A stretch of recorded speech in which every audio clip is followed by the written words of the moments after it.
Hey y'all, I'm Heather and welcome to my channel, The Debt Free Quilter. Now I'm going to be completely honest with you guys. The next block is the Fool's Puzzle. That's what we'll be working on today. And I wasn't happy with it. Because the pattern designer, wants you to make this with, let's see, how many? 6 flying geese and 1 hourglass block. While there's nothing wrong with those blocks, I think there's a easier way to do this with less seams. So that's what we're gonna do. We're gonna do this a little bit differently. And that means the math changed. So what we need for the medium-sized block are 2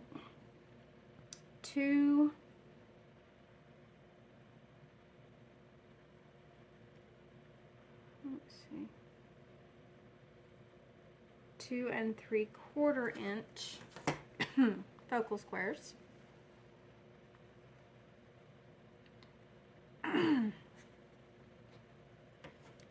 4,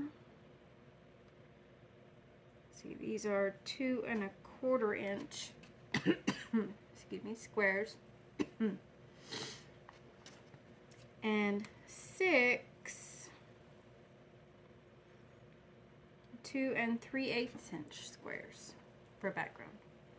That's what I'm using in this block. And this is my small block where I used 6 2-inch squares for the background, 4 2 to 2 1/4 inch. It's up to you. A little bigger, you can always trim it down. And 1 each. And they were 2 1/2 squared down to 2 inches. Finished. So that is the small block. Please remember, my measurements could be right or they could be a little bit off. And let's get started. So the first thing that I'm going to do is mark these. So let's get to that. So the first thing I'm going to do is mark these squares. And we know I mark 1/4 inch from center.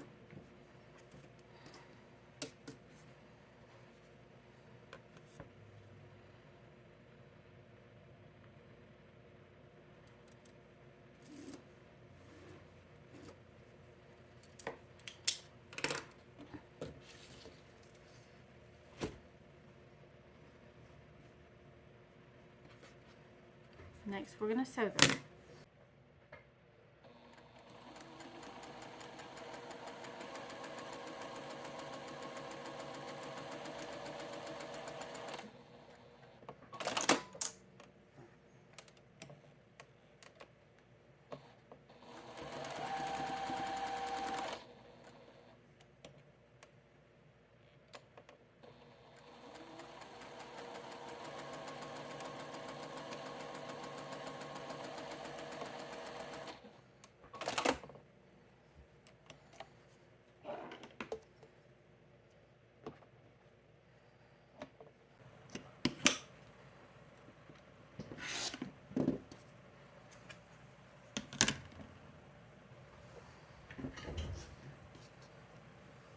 Okay.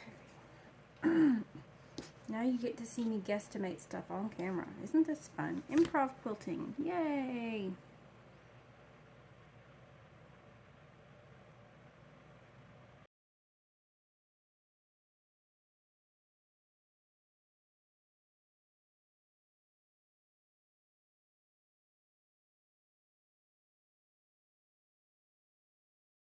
and get them opened up, and then we will come back and get this all sewn up.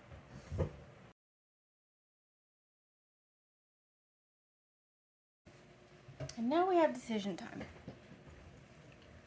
And now the decision becomes, do we want the dark points on the inside like we did here?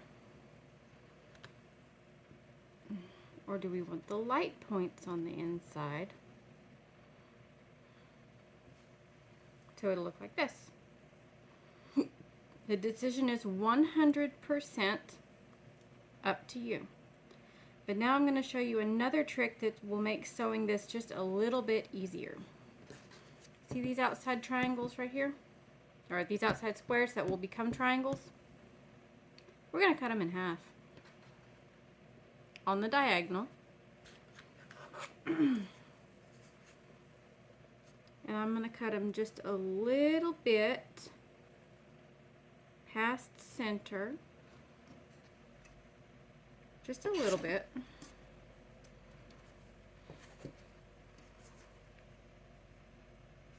So we don't have quite as much to trim down when we're done with this.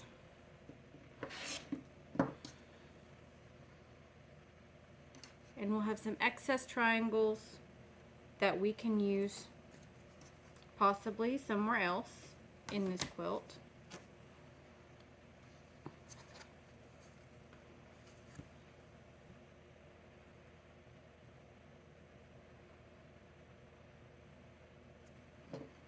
My goal is not to confuse anybody. It's honestly just to make the next part of this process a little bit easier, so you can see a little easier what this will look like finished. So I set my excess triangles aside. I don't need them right now.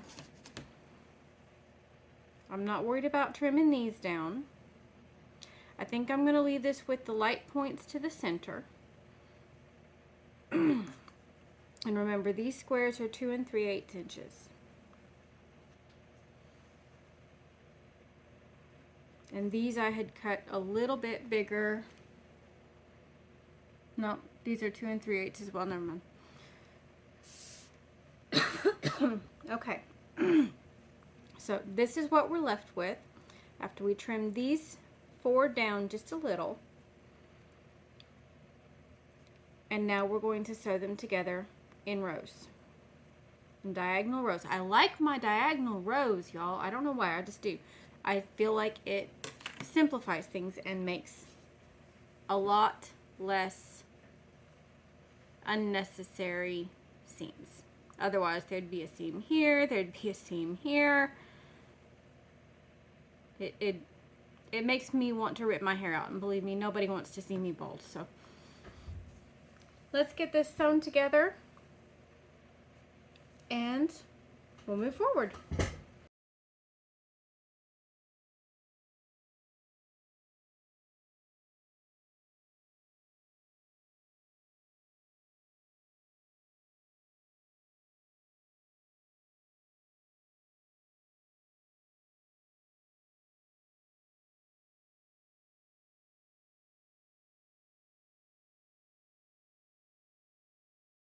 Now, because I want these to come out nice and flat, I'm over here pressing.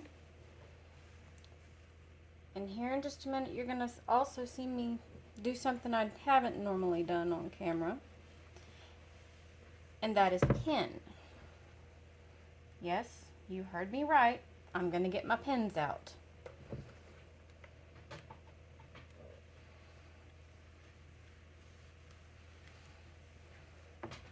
It's not something that I would normally do, but I want my center point to come out really nice.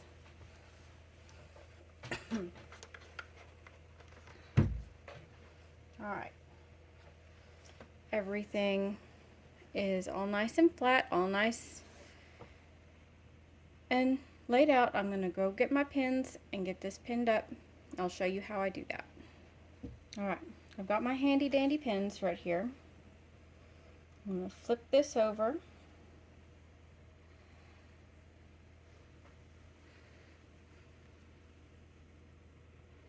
I'm going to nest this seam right here in the center for these 2 rows. And I put my pin in just like that. Then I'm going to do the same thing with these 2. See, once again, I'm nesting that center.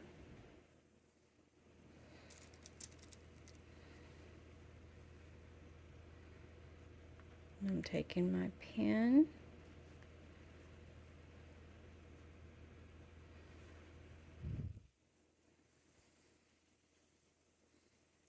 And now we're going to go sew these, and then I will pin the 2 halves together so I can get that center point just right. Alright, one more piece to notice. This piece does not continue all the way to the end.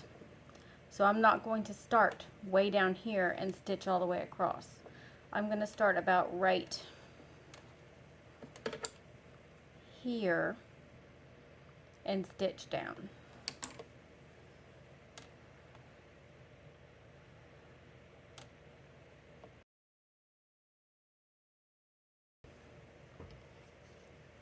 Now here's our other side, and I'm going to do the same thing. I'm going to make sure this is aligned with this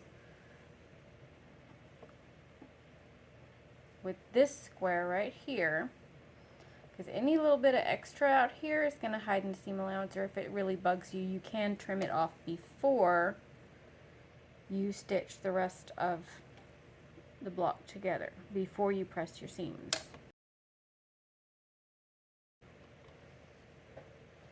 Alright, and because I'm not worried about this little bitty bit over here, I'm not going to mess with it. I'm just going to go press it, then come back, and we'll do the middle seam. Okay, now here's what we have. We've got these pressed out nice and flat, and we want these 2 points right here and these 2 points right here to line up. So this time we're going to use 3 pins.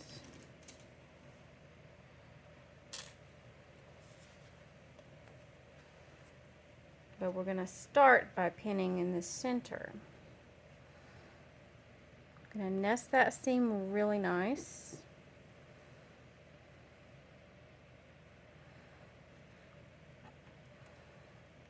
I'm going to take my first pin right down in that seam.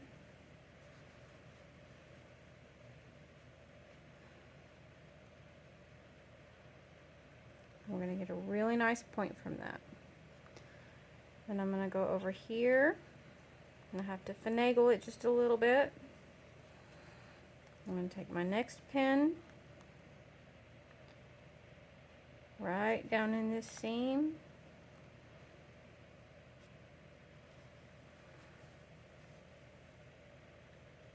And now the last one.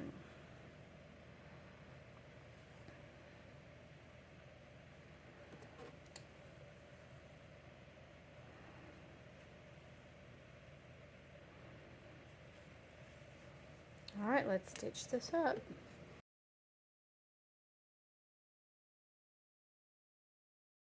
I'm going to set this seam because my iron is still pretty hot from when I was over here a minute ago.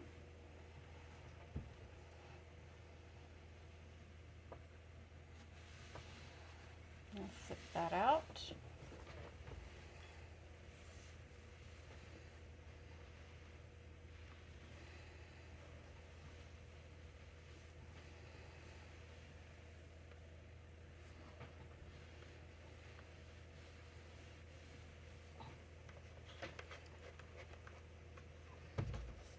And there we go. All that's left is to trim.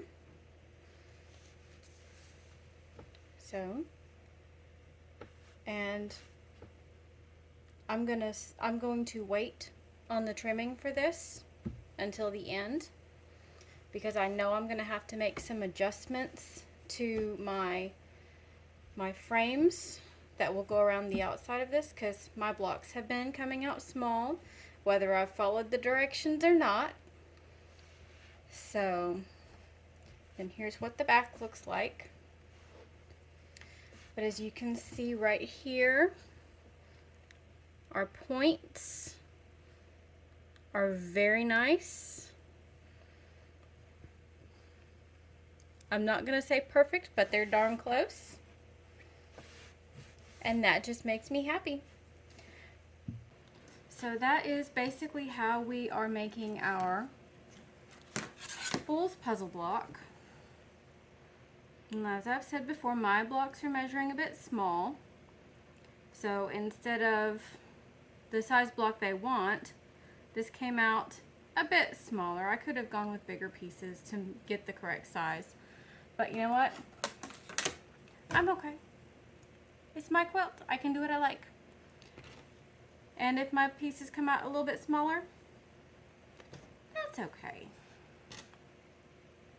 So we have our finished Fool's puzzle. Our Fool's puzzle that needs trimmed. And the time lapse will be coming. So thank you for watching. Have a great day. Have a great week. We'll catch you in the next video. Bye.